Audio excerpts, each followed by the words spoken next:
அனைவருக்கும் வணக்கம். Astro mind therapy அன்புள்ளங்கள் அனைவரையும் இந்த புதிய வீடியோவில் சந்திப்பதில் பெருமகிழ்ச்சி அடைகிறேன். குரு பயிற்சி 2025 வருகிற 15/5/2025 அன்று ரிஷபத்தில் பயணித்து கொண்டிருந்த குரு பகவான் மிதுனத்திற்கு இடப்பெயர்ச்சி ஆகிறார்.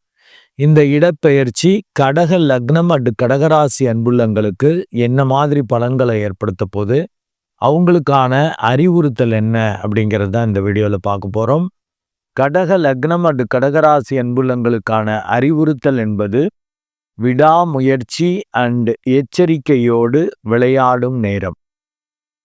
மீண்டும் உங்களுக்கான அந்த அறிவுறுத்தலை, அந்த தலைப்பை சொல்கிறேன். விடாமுயற்சி அண்டு எச்சரிக்கையோடு விளையாடும் காலம், நேரம், காலம் வச்சுக்கலாம். இப்போ இந்த தலைப்புல இருந்தே உங்களுக்கு புரிஞ்சிருக்கலாம், கொஞ்சம் அந்த அளவுக்கு அன்ஃபேவரபிளாக இருக்கார். ஏன்னா இதுவரையிலும் 11ஆம் இடத்துல இருந்து 6-9க்குரியவர் பெரிய அளவுக்கு நினைச்சதை விட பெரிய அளவுக்கு லாபங்கள், பேராசையான விஷயங்கள் கூட நடக்கிறது, இதெல்லாம் பண்ணார். ஏன்னா அவர் பூர்வ பாக்கியாதிபதியாக வர்றார். நல்ல மெடிடேட் பண்ணியிருந்தாங்கன்னா அவங்க பிரம்மாண்டத்தை பார்த்துருப்பாங்க. இந்த குரு பகவானால் பெரிய அளவுக்கு வெற்றிகளையும் பெரிய அளவுக்கு புகழ் மரியாதையோட லாபத்தையும் பார்த்துருக்க முடியும். ஆனால் இப்போ 11ஆம் இடத்திலிருந்து 12ஆம் இடம் வர்றது விரய குருவாக வருகிறார். விரய குரு அப்படின்னாக்க கொஞ்சம் அலைச்சல், கொஞ்சம் அந்த கஷ்டங்கள் இருக்கும். எதாக இருந்தாலும் ஈஸியாக நடக்காது. நிம்மதி இல்லை, சந்தோஷம் இல்லை, தூக்கம் இல்லை அப்படின்னு சிக்கல்களை கொடுப்பார். அதனால தான் ஒரு அலைச்சல் இருக்குன்னாக்க விடாமுயற்சியாக நீங்கள் ஓடணும், உட்காரக்கூடாது. இப்போ நேர காலம் சரியில்லைங்கிறப்ப எச்சரிக்கை உணர்வோட அந்த காலத்திற்கு என்ன மாதிரி இருக்கும்னு, அப்போ அலைச்சல் இருக்குது அப்படின்னா எங்கே போனால் எங்கே வேலை நடக்குது அப்படின்னு சொல்லி ஆஃப் ஆகிடக்கூடாது. 2 வாட்டி இல்லை, 3 வாட்டி இல்லை, 4 வாட்டி இல்லை, போகணும். அப்படி அலைந்தாதான் விடாமுயற்சியோடு அண்டு எச்சரிக்கையோடு. ஏன்னா செலவு விரயம் வந்துடும், நிம்மதி சந்தோஷம் கெடுற மாதிரி ஒரு சூழல்கள் இருக்கும். அதை பார்த்துக்கணும். விரயமாகிறது அப்படிங்கிறது பொருளாதார விரயத்தை ஒண்டி நீங்கள் நினச்சிக்க வேண்டிய அவசியம் இல்லை. நல்ல மெடிடேட் பண்ணலன்னா இந்த ஆன்ம பலமும் போகும் கண்டிப்பாக. ஏன்னா 9ஆம் இடத்ததிபதி 12ல் இருக்கிறப்ப ரொம்ப வீக்காக ஃபீல் பண்ணுவீங்க. இதே இந்த ஆன்ம பலம் இருக்கிறவங்க எதுவுமே இல்லாட்டியே சந்தோஷமாக இருப்பாங்க, திருப்தியாக இருப்பாங்க. இந்த யோகிகள், ரிஷிகள், இந்த சித்தர்கள் அவங்கெல்லாம் பார்த்தீங்கன்னா அவங்கள்ட்ட எதுவுமே இருக்காது. ஆனால் அப்படி முகம் தெளிவாக அப்படி ஒரு சந்தோஷமாக இருக்க முடியும். அதனால் கண்டிப்பாக ஆஸ்ட்ரோ மைண்ட் தெரபி அன்புள்ளங்கள் ஜெப தியானம் பண்ணிக்கணும். கடக லக்னம் என்று கடகராசி அன்புள்ளங்கள். மற்றவங்க ஏதோ ஒரு ஆன்ம சாதனை செய்கிறீங்க அப்படின்னா அதை ரெகுலராக செய்யணும். அடிக்கடி ஆன்ம சாதனையெல்லாம் மாற்றக்கூடாது, அதை ரெகுலராக செஞ்சுக்கணும். இன் அடிஷன் டு தட் ஒரு 10 மினிட்ஸ் ஒன்றும் செய்யாமல் உட்காரணும், அமைதியாக. உங்களுக்கு பிடிச்ச இஷ்ட தெய்வத்தை நினைக்கணும், இல்லாட்டி மூச்சை கவனிக்கிறது, இல்லை குருவை, சித்தர்களை, ரிஷிகளை யாரையாவது நினச்சிக்கணும். நீங்கள் இருக்கக்கூடாது. அதுதான் இங்கே கான்செப்ட். அப்படி இருந்துட்டீங்கன்னா பெரிய அளவுக்கு சொத்துக்கள், பெரிய அளவுக்கு சொந்த பந்தங்கள் வழியாக நன்மைகள் அண்டு உங்களை அறியாமல் வித்தை திறமை. எப்பா 10 வாட்டி அலைஞ்சாலும் பிடிச்சோம்ல முடிச்சோம்ல அப்படின்னு பக்கமாக உங்கள் திறமையை காட்டி சக்ஸஸ் பண்ணுவீங்க. உங்கள் வித்தை திறமை பழிச்சிடும். சொத்து சேர்க்கையும் வரும். என்ன சார் நல்லா இல்லைன்னு நீங்கள் அன்ஃபேவரபிளாக இருக்கார் 12ஆம், அங்கே சுப விரயமாக ஆல்ரெடி லாபம் இருக்குது அப்படின்னா அதை சொத்தாக வாங்கி ஒரு சுப விரயமாக பண்ணிப்பீங்க.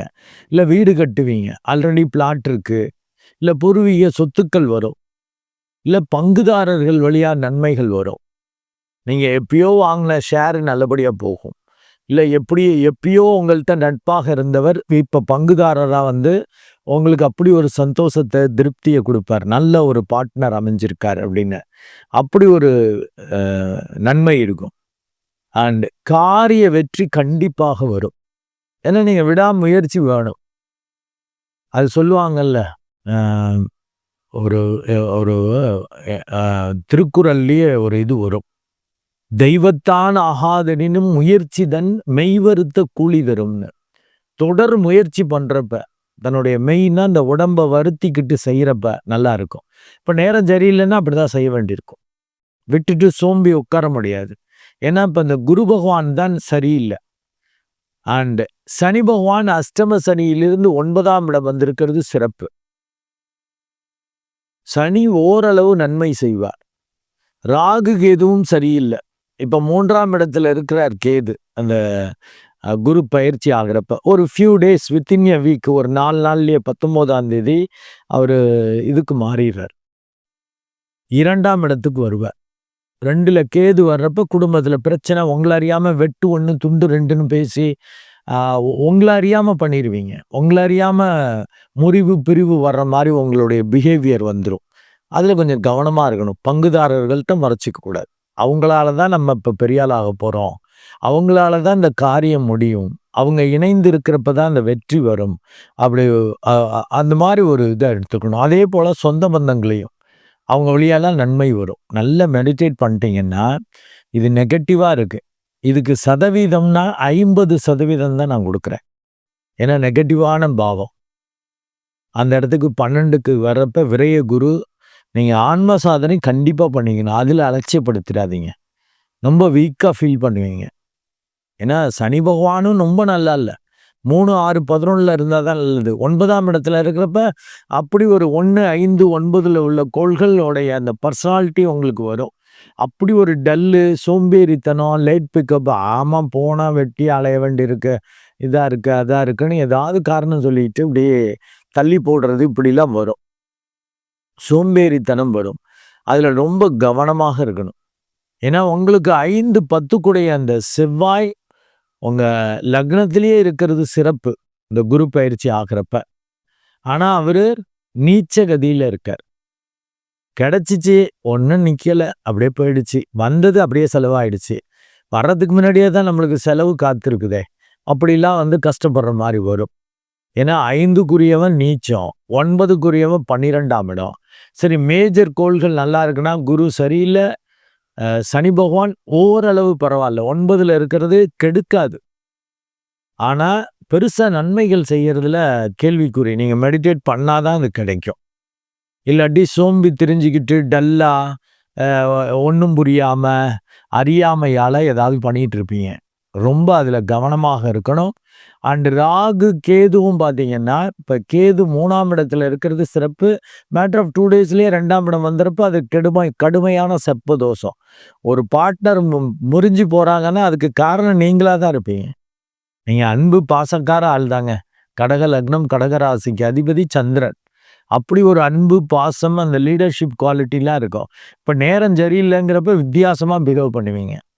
ஏன்னா உங்களுக்கு ஸ்டடி மைண்டே இருக்காது. அதுதான் நான் சொல்லுவேன் பல வீடியோஸ்லேயும். ஒன்றுமே நடக்காமல் பெருசாக சாதித்த மாதிரியும், ஒன்றுமே நடக்காமல் ரொம்ப சோகமாக இருக்கிற மாதிரியும் இருப்பீங்க. ஸோ அந்த மாதிரி டயத்தில் வித்தியாசமாக பேசி, ஏன்னா 2ல் கேது வர்றப்ப கேதுங்கிறது ஆராய்ச்சி குணம் கொடுக்கும். சடனாக அது நிழல் செவ்வாய். நிஜ செவ்வாய்னா பார்த்தாலே மூஞ்ச சுள்ளுன்னு இருக்கும், கோபமாக இருப்பீங்க. நிழல் செவ்வாய்ங்கிறப்போ சாப்பிட்டா இருக்கிற மாதிரி இருப்பீங்க. திடீர்னு வெடுக்குன்னு பிஹேவ் பண்ணிடுவீங்க. தூக்கி அடிச்சிருவீங்க, திட்டிடுவீங்க, ஏதாவது பண்ணுவீங்க. ஸோ ரொம்ப கவனமாக நல்ல மெடிடேட் பண்ணிட்டு, நான் அனாவசிய செலவு பண்ண மாட்டேன். அவசியமான செலவு தான் பண்ணுவேன். அப்படிங்கிறது ஃபஸ்ட்டு கொள்கையாக வச்சுக்கணும். 2வது, என்னால் யாரும் முறிவு பிரிவுன்னு போக மாட்டாங்க. அது லைஃப் பார்ட்னராக இருக்கட்டும், பிஸ்னஸ் பார்ட்னராக இருக்கட்டும், சொந்தங்களாக இருக்கட்டும், அது முடிவு பண்ணிக்கணும். என்னால் யாரும் முறிவு பிரிவு அவங்க திட்டினா கூட ரைட்டு பொறுத்துக்கிட்டு, இது நேரம் சரியில்லை, அதனால தான் இப்படி திட்டு வாங்க வேண்டியிருக்கு, பரவாயில்ல அப்படின்னு அதை அக்செப்ட் பண்ணிக்கணும். எப்போ அந்த மனநிலை வரும்? மெடிடேட் பண்ணுறப்ப தான். இந்த ஒரு சமநிலை வரும். ரைட் அப்படின்னு அந்த ஒரு உணர்வு வரும். நேரம் சரியில்லை, அவங்க திட்டுறப்ப உங்களுக்கு சிரிப்பு தான் வரும். கட்டம் வேலை பார்க்குதுப்பா, பக்காப்பா அப்படின்ட்டு. அந்த உணர்வோடு அமைதியாக உட்காரணும். அப்போதான் சொத்துக்கள், சொந்த பந்தங்கள் வழியா அண்டு வித்தை திறமை மூலமாக பெருசா திருப்தி வரும். அப்படி ஒரு திருப்தி, அப்படி ஒரு சுப செலவு பண்ணி முடிச்சோம்ல, பரம்பரைக்கே நல்லது பண்ற மாதிரிலாம் பண்ணிடுவீங்க. நேரம் சரியில்லைங்கிறப்ப அதை பண்ணிக்கணும். ஏன்னா இந்த கோச்சார ரீதியான பலன்கள்ல 50% தான், 50-50 இருக்கு. பொதுவாக கோச்சார ரீதியான பலன்கள் 20-25% தான் ஒர்க் அவுட் ஆகும்னு இருக்கேன். உங்களுடைய பிறப்பு ஜாதகத்தை அடிப்படையில பார்த்தா தான் அது நல்லா இருக்கும். 75% அதுதான் நல்ல தசாபுத்தி இருக்கான்னு. அது நல்ல தசாபுத்தியா, கெட்ட தசாபுத்தியான்னு அது ஷார்ட்டா சொல்றது கஷ்டம். இருந்தாலும் ஒரு வீடியோல சொல்றேன். முடிஞ்ச வரைக்கும் கொஞ்சம் ஓரளவு ஜோதிட நாலேட்ஜ் உள்ளவங்க அத பார்த்துக்கலாம். அடுத்து இந்த குரு பெயர்ச்சி வீடியோ முடிஞ்ச பிறகு போடுறேன். இருந்தாலும் கொஞ்சம் அனுபவம் இருந்தா தான். பல காரணிகளை வைத்துக்கொண்டு தான் இந்த கோள் யாரு நல்லவனா, கெட்டவனா? அவன் திசை நல்ல திசையா, கெட்ட திசையான்னு புரிஞ்சுக்க முடியும். எந்த அளவுக்கு நல்லது, எந்த அளவுக்கு கெட்டதுலாம் டிகிரி இருக்கு. அதெல்லாம் ஒரு சாதாரண நீங்க புரிஞ்சுக்க முடியுமான்னு டவுட்டு. இப்ப 50-15 தான் இருக்குங்கிறதால நான் சொன்ன அறிவுறுத்தலை பார்த்துட்டீங்கன்னாக்க சொத்துக்கள், சொந்த பந்தங்கள், வித்தை வழியா கண்டிப்பா நன்மை நடக்கும். இந்த குரு பகவான் மிருகசீர்ஷ நட்சத்திரத்துல பயணிக்கிறப்ப நன்மைகள் தேடி வரும். நல்ல வாய்ப்புகள், நல்ல அதிர்ஷ்டங்கள் எல்லாமே வரும். ஆனா அதை நீங்க ஒன்று சோம்பேறித்தனத்தால அந்த வாய்ப்பை கெடுத்துருவீங்க, இல்லாட்டி வந்துடும், ப்ராஃபிட்டும் வந்துடும், அதை வேஸ்டா ஏதாவது பண்ணி விட்டுருவீங்க. வந்தது கை கெட்டினது வாய் கெட்டலன்னு ஆயிடும். ஏன்னா இந்த செவ்வாய் நீச்ச கதியில இருக்கார். இந்த செவ்வாய் எது வரைக்கும் இருக்கா அப்படின்னா இப்போ 15/5/2025 குரு பயிற்சி நடக்குது அப்படின்னா 14/6/2025 அந்த ஒரு மாசம் செவ்வாயோட சாரத்துல பயணிப்பார். நல்ல இதெல்லாம் வரும். வந்ததை கப்புன்னு பிடிச்சிக்கணும். இந்த கொக்கு மாதிரி வெயிட் பண்ணிட்டு இருக்கணும். அப்படி ஒரு வாய்ப்பு வருதா டக்குன்னு போட்டுடணும், அதை பயன்படுத்திடணும். அது சுப செலவுகளா ஏதாவது பண்ணிடணும், வேஸ்டா பண்ணிடக்கூடாது. அது சிக்கலாயிடும். அதை பார்த்துக்கணும். 14/6/2025 அப்புறம் குரு திருவாதிரை நட்சத்திரம், அதாவது ராகு சாரத்தில் பயணிப்பார். ராகு தான் இப்போ 8ஆம் இடத்துல இருக்கார். அதனாலதான் பங்குதாரர்கள் வழி முரண்பாடு. அதுல தான் ஜென்ரலா சொல்லிட்டேன், என்னால யாரும் முறிவு பிரிவுன்னு போக மாட்டாங்க, அதுல நான் ஸ்ட்ராங்கா இருக்கேன் அப்படின்னு இருக்க முடியும். மெடிடேட் பண்ணீங்கன்னா அந்த மாதிரி சூழல் வந்தாலும் தப்பிச்சுக்குவீங்க. இல்லாட்டி உணர்ச்சி வசப்பட்டு கஜா முஜான்னு திட்டி ஏதாவது சிக்கலாயிடும், முறிவு பிரிவு ஏற்பட்டுரும். அதுலேயே இந்த ராகு மிக சுலபம், நல்ல சுபமா உங்களுக்கு வேலை பார்ப்பாரா, தகுதிக்கு மீறிய வெற்றிகள், செல்வம், நன்மைகள் கிடைக்குமா அப்படின்னு பார்க்கறதுக்கு உங்க பிறப்பு ஜாதகத்துல வேணா உங்க ஜாதகத்தை பார்த்துக்கங்க. அதுல இந்த ராகு, நீங்க பிறந்த ஜாதகத்துல ராகு மேஷத்துல, ரிஷபத்துல, கடகத்துல, கன்னியில, மகரத்துல இந்த வீடுகள்ல இருந்தா சூப்பரா இருக்கும்.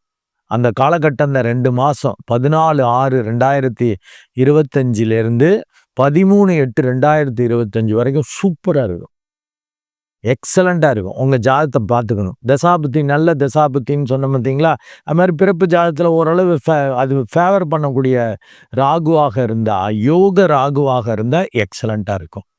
அடுத்து 13/8/2025 புனர்பூச நட்சத்திரம் தன்னுடைய சுயசாரத்திலேயே பயணிக்கிறார். அப்ப 6ஆம் இடத்தில் 6-9 கூடையவன் குரு பகவான். அவன் 12ல இருக்கிறப்ப நல்லா மெடிடேட் பண்ணிட்டீங்கன்னு வச்சுக்கோங்க, 9க்குரியவன். இந்த ஞானமும் கிடைக்கும், அண்ட் உங்களுக்கு விபரீத ராஜயோகமும் ஏற்படும். ஏன்னா 6ஆம் இடத்ததிபதி 12ல. பல வாட்டி அலைஞ்சி திரிஞ்சு காரியத்தை முடிச்சிடுவீங்க. என்னமோ சொன்னாங்க இந்த குரு விரய குருவாக இருக்கு, ஒன்றும் நல்லது பண்ணாதுன்னு.